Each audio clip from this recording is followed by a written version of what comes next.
When you think of Roman emperors, no doubt it's hard to remove the picture of Julius Caesar in his toga going to battle. But like most ancient Romans, Caesar was also a powerful orator. The ancient Romans were known for their oratory skills, and Caesar's day was a time ripe for new theories and discussions about how to speak powerfully and persuasively in the Republic. A discussion of ancient communication prowess would be incomplete without first considering the significant impact of the ideas of Marcus Cicero, ancient Rome's most outstanding public speaker. In this episode, you'll learn how Cicero's 5 Canons of Rhetoric can transform your insight into persuasive communication with some practical strategies that will make you wonder why, among other things, you didn't hear about this at school. You're going to pick up the exact tips Caesar and all the following emperors were familiar with. So if you're looking at improving your public speaking skills, or like me, have an obsession with the Roman Empire, this episode is for you. This and more we will uncover in today's episode. Whether you're investigating how to enhance your personal brand or career potential, today's episode will provide you with validated factors behind showcasing elite presenting skills in the boardroom, at an event, or while delivering a speech. I'm Dr. Sarah Lovigiga de Rodriguez, an international executive speaking consultant, opera singer, and the founder of Cadenza. Enchanté. By the way, if you're new to our channel, remember to subscribe. And if you're already a subscriber, remember to like this video, leave your comments below, and let me know what you think. You can also add some questions if you have them. In Rome, communication was life or death, especially if you were seeking power, influence, or your own marble court.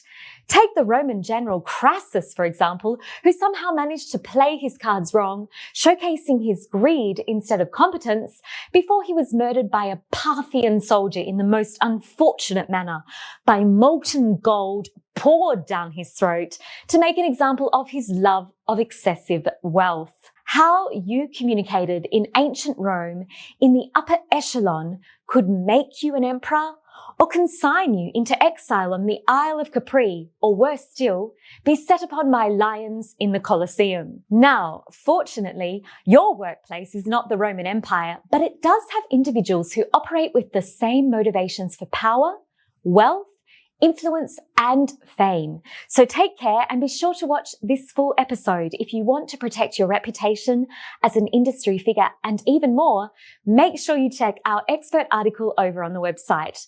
But for now, let's start our ancient Roman public speaking class. Rhetoric, or the art of verbal persuasion, was first coined as a term in 5th century BC, which sparked a model for presenting ideas in public. Some 45 years later, Cicero refined rhetoric's early roots, writing a premier handbook for public speakers in his late teens, De Inventione, the first of many works where he sought to encapsulate the components of eloquent public speaking and oration. The 5 Canons of Rhetoric provide an often forgotten system for eloquent and persuasive public speaking.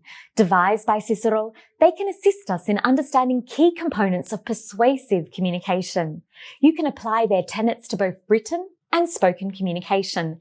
Better still, the Canons of Rhetoric provide a solid foundation in how to build persuasive messages. First and foremost, don't let the term canon scare you. Simply think of canon as a skill.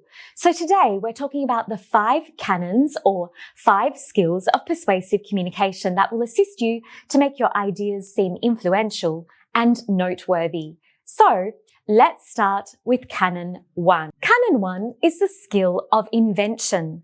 The first persuasive skill that starts off the 5 Canons of Rhetoric relates directly to how you plan and structure the content of your message. Here's how to know whether you need to work on your invention skills in order to be more persuasive. If you're an aspiring public speaker who finds it incredibly effortful to develop a solid plan about what to present and which topics to explore, strategic tools that assist you to extract new ideas and perspectives to share with your audience will significantly benefit your speaking preparation. Likewise, if you notice it's difficult to generate ideas when put on the spot in team meetings or while answering unexpected questions, you may have some communication growth opportunities relating to invention or verbal reasoning skills, concept development, and idea expansion. Cicero considered that the first step to a persuasive speech or message is a solid,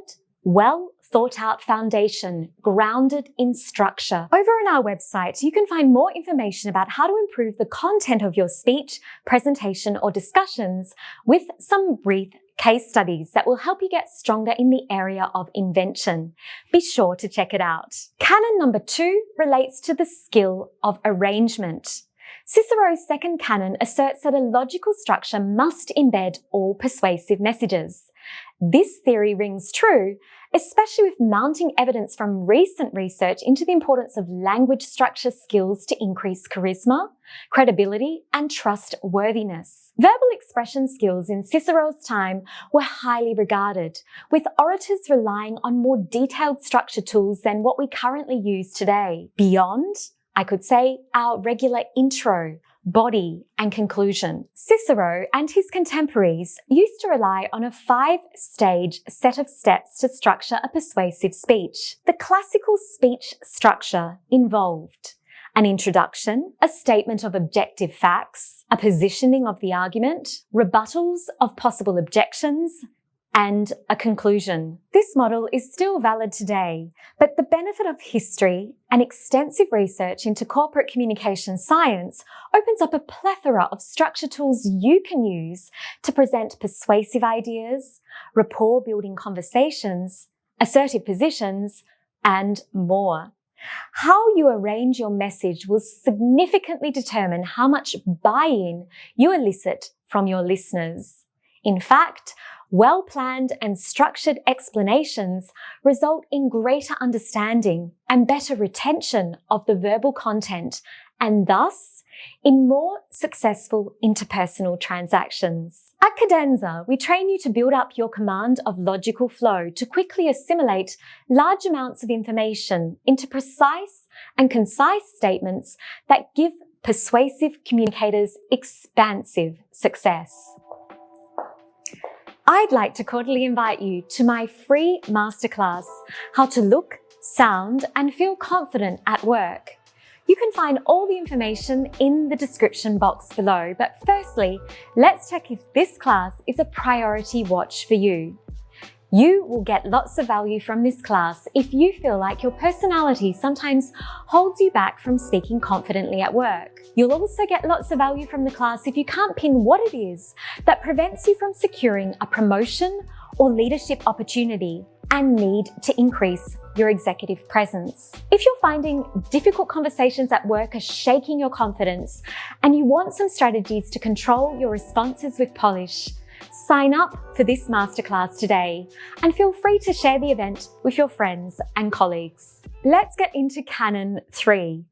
Once you've determined what to say and in what order to present it, the next consideration is the third canon, how you say it. Stemming from the Latin word elocutio, or style, this canon opens up incredible scope for persuasive hook points when you present. When we consider this canon, we consider the words we use, the rhythm of our speaking, and the distinct style by which we add flair and flavour to expressing our perspectives. Cicero was very generous in his discussion of elocution, building a framework for an entire discipline and even service that still exists today. There is much to be said for elocution from the words of Cicero, such that we will rain check this goldmine of ideas for you for another day. But for now, consider your communication style can shape or totally sabotage your ability to lead your team, gain influence, and build up a solid public profile. We have loads of strategies to mitigate that over on our website, so be sure to check some of our resources. Canon number 4 relates to the skill of memory. In the classical era, audiences were blessed because there was no PowerPoint to bore them. Orators had no flashcards or tablets to rely on and often spoke for long hours. Jesus' Sermon on the Mount is thought to have taken several days, following in the tradition of Aristotle, Plato, and Socrates, for example. Adroit memory was a given with Romans, and esteemed orators were known for their ability to speak on a topic without a thought glitch. Perhaps we're losing the ancient art of telling stories now that oral history has lost its necessity. With demeaning attention spans, most humans struggle to retain information, let alone produce long idea sequences across extensive durations. But all is not lost, because we can still learn from Cicero and his contemporaries. While reciting your presentation verbatim and from memory is not ideal, it will drop authenticity. There are tools that will give you mental clarity and recall for high-volume messages. Memorized speeches are seldom persuasive unless rendered so by an expert actor or performer. Likewise, you can't rely on a teleprompter, and if you have one handy, that in itself takes skill and practice to both look and sound natural. How can we then position our message in front of an audience with an organic speaking melody and all the points in recall? Performance anxiety management tools will help you, as well as theatre-level rehearsal, media appearance training, and presentation simulation sessions, services that are all available at Cadenza in our executive communication program, so that you can learn to speak with utmost composure and engaging expression, while still remembering all that you need to say. Which brings us to Canon 5. Canon 5 relates to the skill of delivery. When you deliver a presentation, keynote, or TED Talk, your audience becomes involved in a sensory experience. What you wear, how you sound, and move will all shape the degree to which the crowd finds you believable and influential. Delivering a polished presentation requires professional performance skills. So, if you're a business leader, founder, or executive, and you never went to theatre school, what can you do to cinch a successful presentation? Especially if you notice your nerves spill onto the stage and show up with jerky, awkward movements, poor posture, anxious facial expressions, hesitant voice tone, rapid speaking rate, feelings of breathlessness, and more. Firstly, you should check out this pep talk, which will give you CPR for your public speaking anxiety. I've left a link in the description below. Secondly, consider that improving your public speaking presentation style starts with concrete tactics, behavior change, and expert feedback, not mindset or breath work. There is a concrete process to get better at public speaking and to look self-assured and confident on camera and in a meeting room. And it all starts with gaining presentation literacy through verified communication performance techniques. Although an ancient Roman framework for public speaking, Cicero's 5 Canons of Rhetoric are principles that are highly relevant to anyone wanting to improve their stage presence. These canons provide a transparent system behind what triggers persuasive communication, so that you can more confidently position your ideas to gain conviction and influence with your contacts. Humans that speak well under pressure solve problems better under pressure. You can enhance your leadership communication skills, reputation management, and presenting skills. Just get tactical training. You can also develop your team's communication abilities if you're relying on them to present well to showcase your business. Want to learn more? I can vouch that I'm here to offer some ideas and solutions to positioning your expertise and gravitas through verified communication strategies. So be sure to check our executive communication services over on the Cadenza website if you'd like to learn more. I've added a link in the description box for you. Executive communication consultations at Cadenza are designed to offer validated, research-based training that is practical and transformational. Designed for CEOs, founders, and leaders, our extensive tricks are not only research-backed, but also work to sharpen your communication agility drastically so that people not only listen to what you say, but also take action. You can find more details about the services in the links below. Thank you so much for watching this video. I hope you found the tips helpful and applicable to your executive communication goals and organization. Please let me know what other topics you'd like to hear about in the comments section below, and I'll be mindful to incorporate your suggestions into new videos for you. See you soon, thanks so much for watching, and ciao for now.